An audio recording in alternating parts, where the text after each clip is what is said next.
مجلس کے پیسے میں اپنے اوپر حرام سمجھتا ہوں. ہاں. اور نذرانہ ہدیہ تو انبیاء کرام کو دیا گیا, ٹھیک ہے, ائمہ اہل بیت کو دیا گیا, اور آج علماء کو فقہا کو ہدیے دیے جاتے ہیں. لیکن آپ کہہ رہے ہیں میں اپنے اوپر حرام سمجھتا ہوں. لیکن فکس کرنا, طے کرنا کہ یہ لوں گا اور یہ نہیں لوں گا اور یہ فرمائش اور یہ ڈیمانڈ ہو گئی, یہ غلط بات ہے. میں آپ کے توسط سے ہاتھ جوڑ کے تمام واعظین, ناصحین, خطباء, ذاکرین سے گزارش کروں گا کہ اپنی روحانیت میں, اپنی معنویت میں, اپنے تقویٰ میں, اپنے اللہ پہ توکل میں, آخرت اور قبر میں اجر و ثواب میں کمی نہ لے کر آئیں یہیں پر معاملات کو طے کر کے. کچھ چھوڑ دیجئے قبر کے لیے بھی, آخرت کے لیے بھی.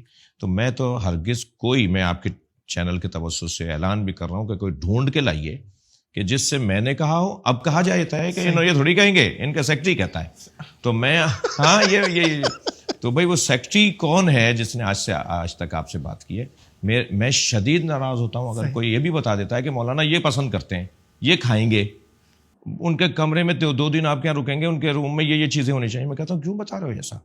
میں جاؤں گا وہاں دیکھوں گا, اگر نہیں ہوئی تو میں خود ہی کہہ دوں گا کہ یہ چیز بڑھا دیجیے, اور وہ دیکھوں گا یہ کر بھی سکتا ہے. بیچارہ غریب آدمی. حدیث مبارکہ میں اور سنت رسالت مآب صلی اللہ علیہ وآلہ وسلم میں تو یہ ہے کہ اگر دسترخوان پہ کوئی نمک نہیں لے کر آیا ہو تو اس سے نمک نہیں مانگو, کیونکہ کیا معلوم وہ نمک لائے اور اسے کسی مشکل کا سامنا کرنا پڑ جائے کہ گھر میں نمک نہیں تھا, وہ جا رہا ہے نمک لینے کے لیے, واہ, اور شاید پڑوسی اسے ادھار لینا پڑ رہا اسے نمک لانے کے لیے. مطلب جو دسترخوان میں چیز نہ ہو اس کا مطالبہ نہیں کرو, اس کا مطالبہ نہ دیا ہے وہی کھا لو. اچھا, جب یہاں تک ہمیں اسلام کہہ رہا ہے تو ہم یہ خواہشیں کریں کہ یہ دے دو اور وہ دے دو, یہ ہونا چاہیے, میں رات کو یہ کھاتا ہوں, میں دن میں یہ کرتا ہوں, اور میرا لائٹ کمرے میں اسی ایسا ہونا, یہ کیا باتیں ہیں؟ تو میں سمجھتا ہوں کہ یہ بہت واضح ہے, اور میں آپ سے عرض کروں کہ ہم اس سوچ کے ساتھ آگے بڑھ رہے ہیں. ویسے ہی لوگ ہم سے بہت محبت کرتے ہیں, ہم پہ قربان ہوئے جا رہے ہیں, ہمیں تول رہے ہوتے ہیں اپنی دنیاوی نعمتوں میں. تو پھر خسرت دنیا والآخرہ نہیں ہے کہ آپ کو بغیر کچھ سوچے ہوئے آپ کے تصور سے زیادہ اللہ آپ کو کسی کے ذریعے دے رہا ہو جی, اور آپ پھر مطالبہ کر لیں. اچھا علامہ صاحب, یہ آج کل ہماری عوام بڑی تپی ہوئی ہے بلا وجہ. کسی کو گاڑی میں بھی یوں دیکھو تو وہ یوں آگے سے دیکھنے لگ جاتا ہے, اور ہارن بجانا, صبر ختم ہو گیا ہے, ٹریفک کی پاسداری نہیں کر رہی, یہ میجورٹی جو دکھتا ہے روڈوں پہ. یہ کیا آپ اس پہ کیا سوشل کوئی میسج دیں گے, کیا کیا جائے؟ ہم دیکھیں میسج تو میں کیا دوں گا, ہماری عجیب عوام کا ہجوم ہے, کیا ہے, قوم ہے یا بہت عظیم قوم ہے, ہم کیا ہیں؟ نہیں, اگر ہم میسج بھی دے دیں گے نا اثر نہیں ہوگا. اس کی وجہ یہ ہے کہ یہ کام ہے ریاست کا, حکومت کا, صحیح, یہ کام ہے اداروں کا. جب ادارے ہی یہ کام نہ کر رہے ہوں تو عوام کیوں کرے گی؟ جن ممالک میں ان پر عمل ہوتا ہے وہاں ادارے عمل کروا رہے ہوتے ہیں. بے شک, تو اداروں کو عمل کروانا ہوگا, معاملات خود ٹھیک ہو جائیں گے. ٹریفک کے مسائل ہیں, روڈ سینس کے مسائل ہیں, سوشل مسائل ہیں, سماجی مسائل ہیں.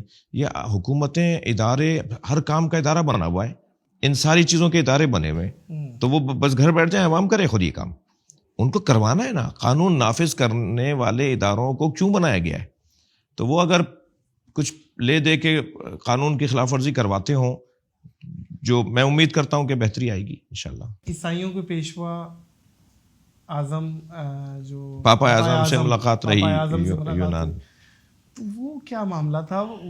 آپ وہاں کہاں چلے گئے؟ میں وہاں کہاں چلا گیا؟ یہ کیا معاملہ؟ وہ اصل میں یہ تھا کہ ہم گئے ہوئے تھے, یورپ گئے ہوئے تھے, تو گفتگو رہی. اچھا, آپ کو یہ بات تو واضح ہے کہ برابر کی تعداد اہل سنت کی ہمیں سننے آ رہی تھی مجالس میں. اچھا جی ہاں. تو وہاں کے جو وہاں کے مسائل کو دیکھنے والے لوگ ہیں, انہوں نے ایک ذکر کیا کہ یہاں مسلمانوں کے قبرستان کی زمین کا بڑا ایشو ہے. یعنی مسلمان کہاں دفنائیں اپنے مردوں؟ کہاں پہ؟ یورپ میں, یونان میں, اٹلی میں, فرانس میں, صحیح, یورپ کے اکثر علاقوں میں. یہ بڑا اہم جی پرابلم ہے. جی وہاں بالکل ایسا ہی ہے. وہ کہاں دفنائیں؟ صحیح. تو اچھا, میت اتنی مہنگی اپنے وطن لانے میں ایک قیامت ہے کہ معلوم ہے 1 مہینہ لگ گیا میت پہنچانے میں. جی, اور اذیت علیحدہ, میت کی بے حرمتی علیحدہ, پھر خرچہ علیحدہ. تو یہ وہیں جب شفٹ ہو گئے, پوری فیملی وہیں رہتی ہے, تو یہ چاہتے ہیں اپنے عزیز کو وہیں دفنائیں.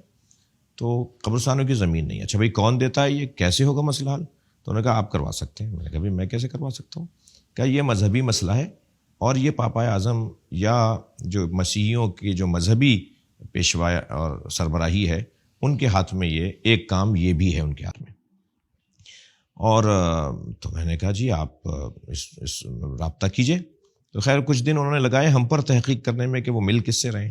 انہیں تو یہ نہیں بتایا تھا ہم نے کہ ہم قبرستان مانگنے آ رہے ہیں آپ سے. انہیں تو یہ تھا کہ کوئی مسلمان مسلک کا، مسلمان دین دھرم کا ایک عالم ہے جو ملنا چاہتا ہے. اور پاپا اعظم نے ٹائم دیا. بہت وزیر اعظم اور صدر مملکت کے پروٹوکول کی طرح ان کا پروٹوکول ہے. اچھا جی ہاں بہت. جی اوہو. آرتھوڈاکس کے آپ کو پتہ ہے کہ کیتھولک، آرتھوڈاکس، اسی طرح ایک اور کوئی فرقہ ہے. یہ 3 فرقے ہیں مسیحیوں میں اور ان تینوں کے سربراہ علیحدہ ہیں. جیسے ہمارے ہاں بریلویوں کا مفتی اعظم علیحدہ اور شیعوں کا مرجع تقلید علیحدہ اور دیوبندیوں کا مفتی اعظم علیحدہ، اسی طرح ان کے ہاں بھی مفتیان اعظم علیحدہ ہیں. تو یہ پاپا اعظم آرتھوڈاکس کے مفتی اعظم ہیں. تو ان سے ہم ملے الحمدللہ بہت اچھی. ہم نے جب ان کے سامنے یہ مسئلہ رکھا تو انہوں نے فوراً تسلیم کیا اور آرڈر جاری کیا کہ تو انہوں نے پوچھا کہ سنیوں کے لیے یا شیعوں کے لیے. میں نے کہا دونوں کے لیے. اور دونوں کے لیے ہم نے زمینوں کا مطالبہ کیا اور امید ہے کہ میرے بعد والے لوگوں نے اس مسئلے کو آگے دیکھا ہوگا. بہت اچھی ملاقات رہی. انہوں نے کچھ ایسی باتیں ہمیں بتائیں جو ہمارے لیے، انہوں نے کہا افغانستان اور شام سے ہم نے مسلمان یتیم بچوں کو اپنے یہاں کے یتیم خانوں میں رکھا ہوا ہے. ہم انہیں پال رہے ہیں، ہم انہیں کھلا رہے ہیں، ان کو ہم پڑھا رہے ہیں اور ان کے ہی دین پر ان کو عمل کی اجازت ہوتی ہے. وہ جیسے چاہتے ہیں ایسے اپنے دین پہ عمل کرتے ہیں. صحیح. اور پھر انہوں نے مجھ سے پوچھا کہ آپ مسلمانوں کا عبادت کا طریقہ کیا ہے، پھر مسلمانوں میں کتنے فرقے ہیں، آپ فرقوں کے درمیان کیسے ہم آہنگی کو ایجاد کرتے ہیں، کیونکہ سب مسلمان ہیں مگر فیکلٹیاں ہیں، شعبے ہیں، سوچیں ہیں. تو وہ ہم نے ان کو الحمدللہ بتایا، سمجھایا. اور میں نے ان سے کہا جو اس وقت کے وہاں کے اخباروں نے بہت لکھا اس کو، 18-20 وہاں کے اخباروں نے اس ملاقات کو اٹھایا، اہمیت دی. بالکل. اور اس میں یہی بات کی کہ انہوں نے بات کی ہے، کہا کہ ہمارا علمی اختلاف ضرور ہے فرقوں کے درمیان مگر ہم سب ایک ہیں. ہمارے مشترکات غالب اور زیادہ ہیں اور ہم آپس میں جن مسائل میں اختلاف کا شکار ہیں وہ بھی گفتگو سے حل کرنے کے قائل ہیں.